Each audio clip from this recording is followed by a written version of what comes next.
Vigil is sitting with the dying people the last 24 to 48 hours.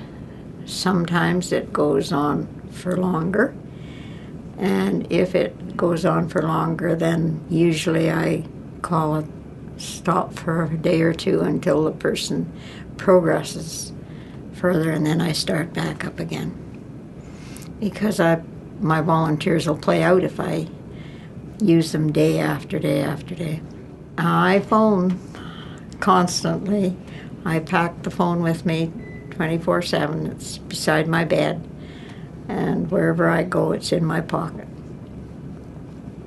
I have a list of volunteers and that I can call if I need them.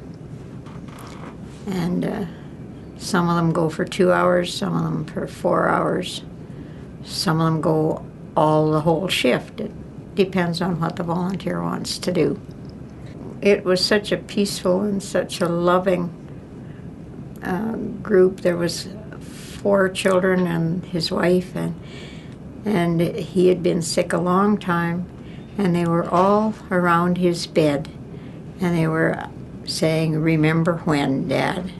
It was remember when they met, and remember when they'd come to Canada. They were from England.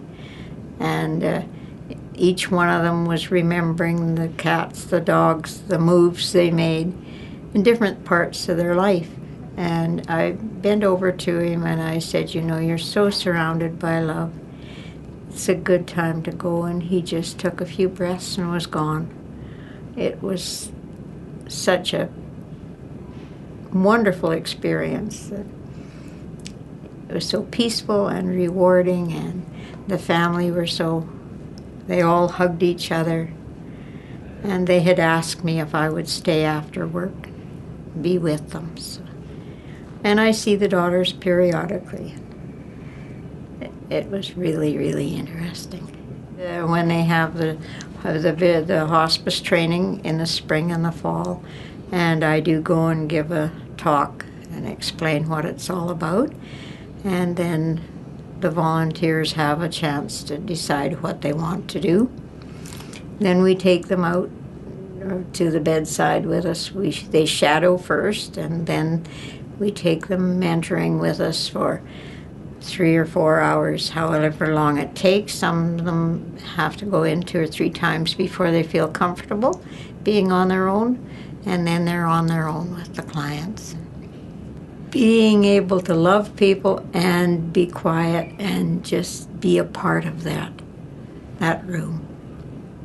Wherever they're at, we can be at that same place. Sitting and holding their hand, reading to them. Some of the times you read out of the Bible if they have a Bible close. Sometimes they want you to say a prayer for them. Sometimes they even ask you to sing some with them, and one volunteer said she spent 4 hours singing the same song over and over and over again with a gentleman she sat with. So we just are there in their presence to help them along.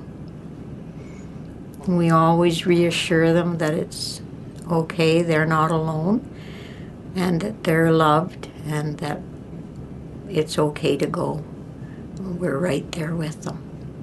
You know, it's funny, but I can just talk about hospice for hours. I can tell you. Yeah, just tell your love for it. I do. I just love it. Yeah. Good. And over the years, you know, there's been so many. Yeah.